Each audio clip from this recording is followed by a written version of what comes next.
Good morning students.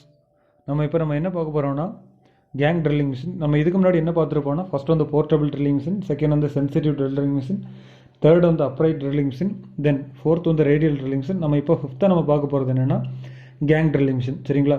இந்த gang drilling machine என்னென்னா same ஒரே மிஷின் தான். பட் இதில் என்ன இருக்குன்னா 3 டைப் ட்ரில் ஹெட் இருக்கும். 3 டைப்பில் என்ன இருக்குன்னா ட்ரில் ஹெட் வச்சுருப்பாங்க. சரிங்களா? இந்த ஒரே டேபிள் தான். அந்த டேபிள் என்ன ஆகுன்னா அந்த டேபிள் வந்து மூவ் ஆகிட்டே இருக்கும். அந்த ஒர்க் பீஸை வச்சுருப்போம். அந்த ஒவ்வொரு மிஷின்லேயும் நின்று போகிற மாதிரி இருக்கும். கரெக்டாக லைனாக இருக்கும். சரி, இதே மாதிரி லைனாக என்ன பண்ணியிருப்பாங்க, லீனியராக அரேஞ்ச் பண்ணியிருப்பாங்க.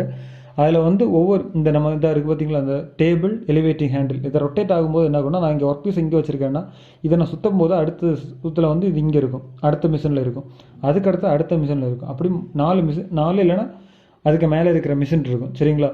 அப்போது இதுக்கும் இந்த கேங் ட்ரில்லிங் மிஷின் என்ன டிஃப்ரெண்ட்னா, சேம் ட்ரில்லிங் எல்லாமே உங்களுக்கு தெரியும், ஹோல் போடுறது, ஸ்பீடு, ஃபீடு எல்லாமே தெரியும்.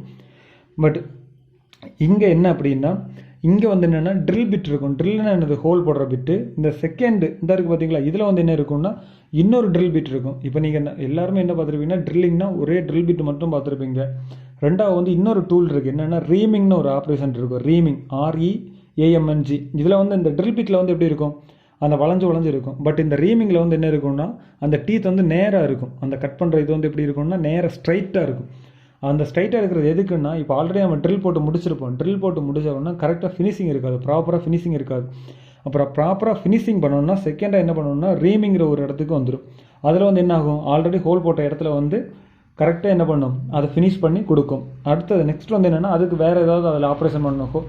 மறுபடியும் ஏற்கனவே ஓட்ட போடுற இடத்துல மறுபடியும் சைஸை பெருசு பண்ணணும். அப்படின்னா ஒரு பர்டிகுலர் டெப்த்துக்கு மட்டும் அதோட டயமீட்டரை இன்க்ரீஸ் பண்ணணும். பர்டிகுலர் டெப்த்து, ஓவரால் டெப்த்துக்கு அது வந்து என்னென்னா கவுண்டர் போரிங். அதே மாதிரி ஆப்ரேஷன்ஸ் நெக்ஸ்ட்டு நம்ம பண்ணுறதுக்காக தான் என்ன யூஸ் பண்ணுறாங்கன்னா இந்த கேங் ட்ரில்லிங் மிஷின் யூஸ் பண்ணுறாங்க.